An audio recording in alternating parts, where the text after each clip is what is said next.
Music 6, Quarter 1, Module 2.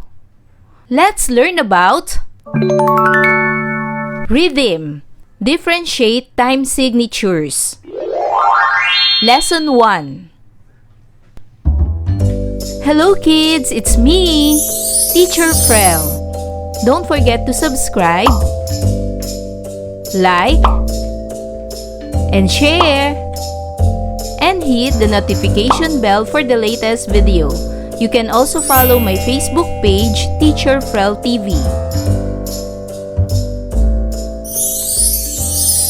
For today's lesson in Music 6, we will discuss about rhythm. Differentiate time signatures. This is Lesson 1 of Module 2. In Lesson 1, we will discuss about rhythm. Differentiate 2/4, 3/4, and 4/4 time signatures. You already have learned about notes and rests and their values in the previous lesson. This lesson will continue to expand your music exposure to the movement and value of notes that give life to music. Today, you will learn about time signatures. There is an established time signature in each song or music piece. The time signature, also known as meter signature or measure signature, is used in Western musical notation to specify how many beats are grouped in a measure and which note will be equivalent to a beat. Rhythm varies according to a given time signature. The time signature is written at the beginning of the staff, after the clef and the key signature. Try to do this activity. What's in? Direction.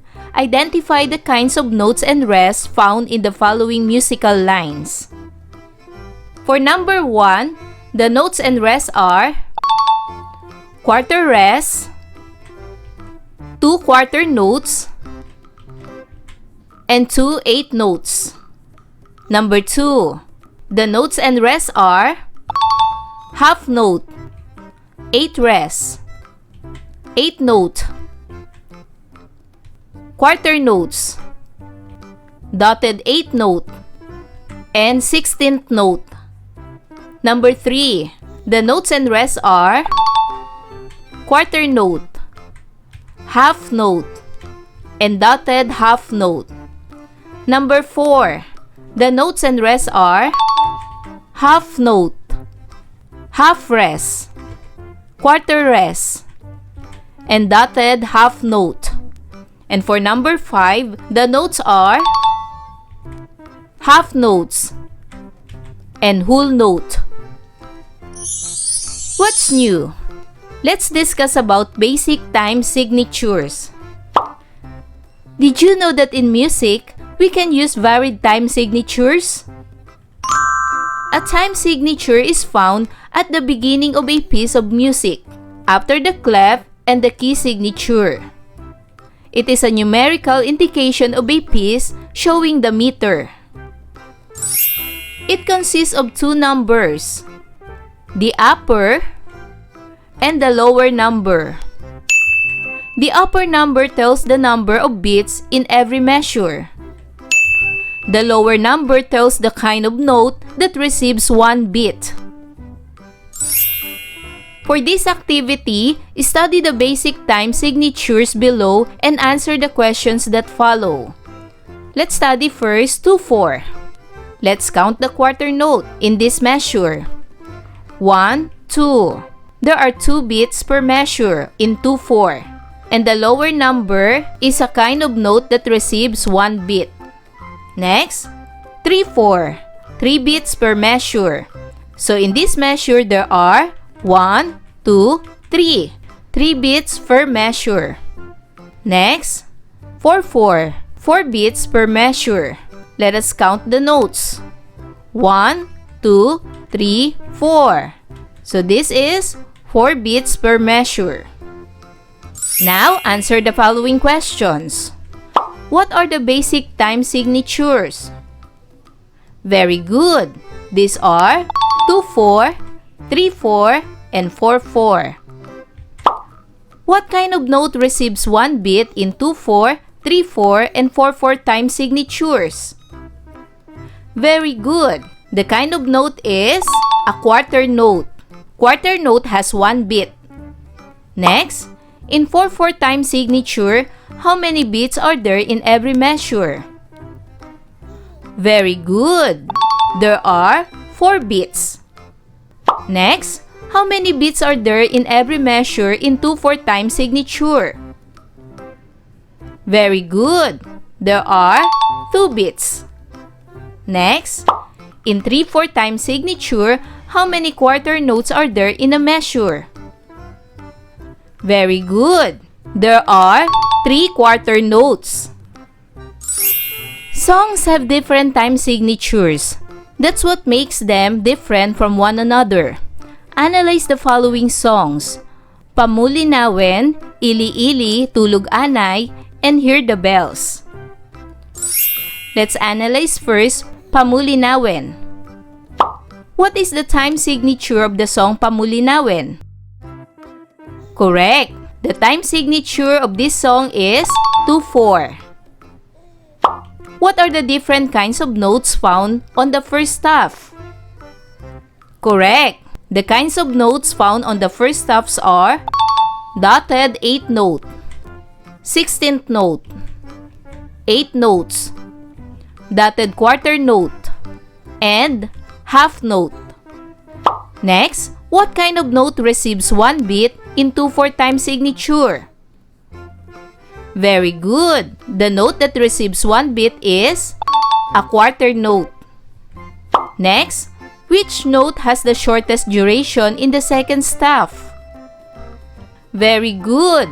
The note that has shortest duration in the second staff is the 16th note, which has 1/4 beat. Next, which note has the longest duration in the second staff? Very good. The note that has longest duration is half note, which has 2 beats.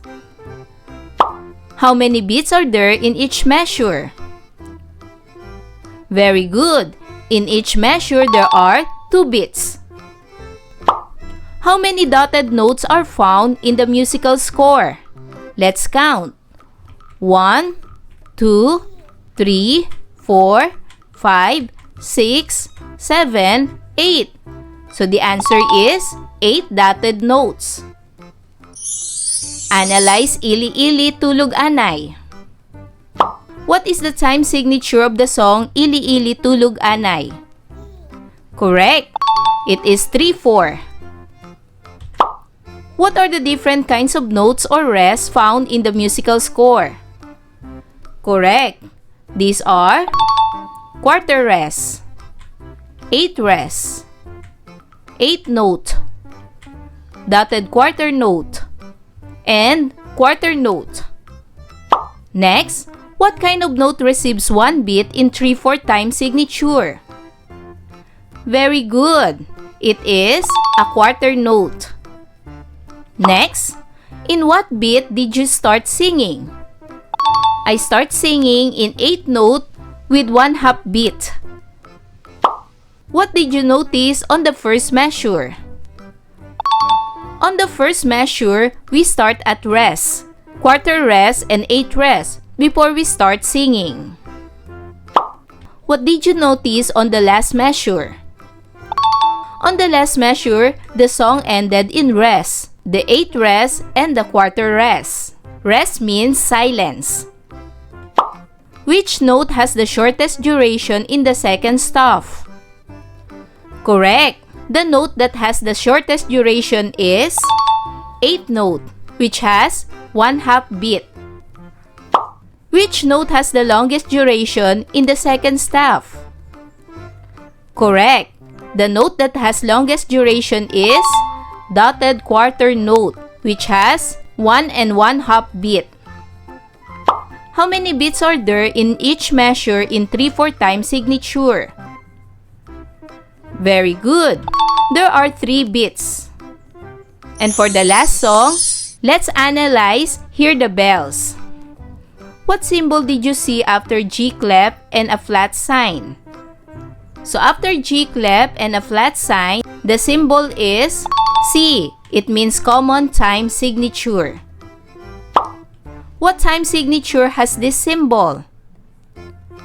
Common signature means 4/4 time signature. What are the different kinds of notes found in the musical score? Correct. These are quarter note, eighth note, and half note. What kind of note receives one beat in 3/4 time signature? Correct. It is a quarter note. Which note has the longest or shortest duration? Correct. The note that has longest duration is the half note. And the note that has shortest duration is eighth note. Half note has 2 beats, while eighth note has 1/2 beat. How many beats are there in each measure in 4/4 time signature? Correct. There are 4 beats. Let's answer another set of questions. What is the time signature of the song Pamulinawin? Correct. The time signature of Pamulinawin is 2/4. What is the time signature of the song Ili-ili Tulog Anay? Correct. The time signature of this song is 3/4. What is the time signature of the song Hear the Bells? Correct. The time signature of the song Hear the Bells is 4/4. What note receives one beat in 2/4, 3/4, and 4/4 time signatures? Correct. The note that receives one beat is quarter note. What note has the longest duration in 2/4, 3/4, and 4/4 time signatures? Correct. The note that has longest duration is whole note. What rest has the longest duration in 2/4, 3/4, and 4/4 time signatures? Correct. It is whole rest. In 2/4, 3/4, and 4/4 time signatures, how many beats are there in every measure? In 2/4, there are 2 beats. 3/4, there are 3 beats. In 4/4, there are 4 beats. Now, sing the 3 songs above. What's more? The time signature. The time signature gives you a way to notate your music so that you can play the music from scores and hear its melody. The melodic progression and organizational patterns of beats, as indicated by the time signature, is how you hear and feel the meter of a musical piece. The basic time signatures are 2/4, 3/4, and 4/4. These are commonly used in musical score as presented in music lessons. The 2/4 time signature is a march rhythm, while a 3/4 time signature is a waltz rhythm. The 4/4 time signature is also called common time signature. Do another activity. For letter A, identify the time signature of the rhythmic patterns below. For number 1, the first note is quarter note, which has 1 beat. 8 notes, which has 1/2 beat. 8 rest with 1/2 beat. And 8 note with 1/2 beat. So 1/2 plus 1/2 is equivalent to 1. So there are 4 1/2, it is equivalent to 2. So that means for number 1, the time signature is 3/4. Number 2, quarter note, 1. Another quarter note, 2. Then half note, 2. 1 plus 1 plus 2 equals 4. The time signature is 4/4. Number 3. These are all 8 note. 1/2 plus 1/2 equals 1. 1/2 plus 1/2 equals 1. 1 plus 1 equals 2. Then another 1/2 plus 1/2 equals 1. So 1 plus 1 plus 1 equals 3. The time signature is 3/4. Number 4. Two eighth notes, 1/2 plus 1/2 equals 1. Then quarter rest is 1. 1 plus 1 equals 2. So the time signature is 2/4. For number 5, quarter note 1, 8 notes 1/2 plus 1/2 is equivalent to 1. So we have now 2. Another quarter note 1. We have now 3. And 8 notes 1/2 plus 1/2 equals 1. So there are 4 beats. The time signature is 4/4. For letter B, fill out the missing word. Write your answer on the separate sheet of paper. Number 1. In 2/4 time signature, there are 2 beats in a measure, and quarter note gets 1 beat. Number 2. In 3/4 time signature, there are 3 beats in a measure, and a quarter note gets 1 beat. Number 3. In 4/4 time signature, there are 4 beats in a measure, and a quarter note gets 1 beat. What I have learned. Time signature tells us how the music is to be counted. It is written at the beginning of the stop after the clef and the key signature. A time signature consists of 2 numbers, the upper and the lower number. The upper number tells the number of beats that should be in each measure. The lower number tells the kind of note that receives 1 beat. The 2/4 time signature is a march rhythm, while a 3/4 time signature is a waltz rhythm.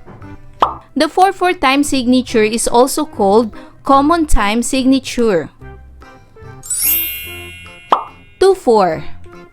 2 is 2 beats per measure, and 4 is quarter note gets 1 beat.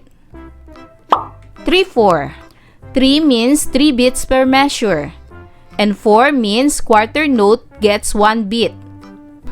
4/4. 4 means 4 beats per measure, and 4 means quarter note that gets 1 beat. What I can do? Write the time signature for each melodic pattern below. Write your answer on a separate sheet of paper. Number 1.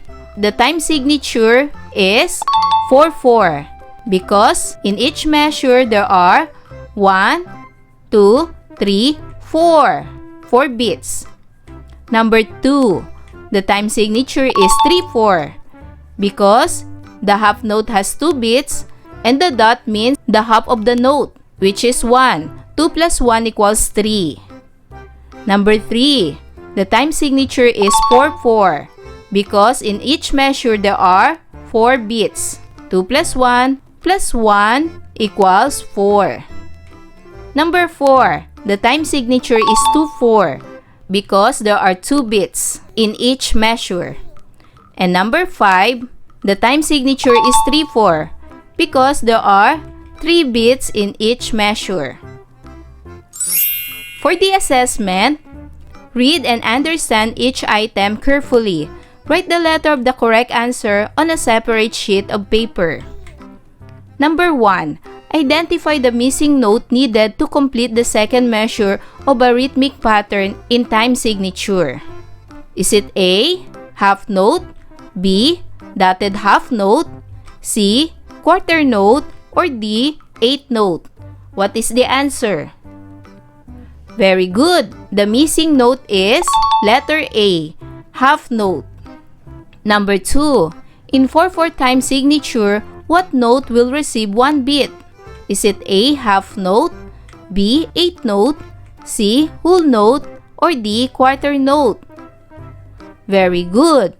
The correct answer is letter D, quarter note. Number 3. The value of notes will vary on a given time signature. What time signature is appropriate for this musical phrase? A, 3/4, B, 2/4, C, 4/4, D, 6/8. What is the correct answer? Very good. The correct answer is 3/4. Number 4. In 2/4 time signature, how many beats are there per measure? A. 3, B. 4, C. 2, D. 1. What is the answer? Very good. The correct answer is 2 beats. Number 5. A 4/4 time signature has another term called common time. What is the symbol for common time? Is it A, B, C, or D? Very good. The correct answer is letter A. Number 6. Some musical symbols have its proper place on the staff. Where is the time signature located on the staff? A. After the clef and the key signature. B. Before the clef.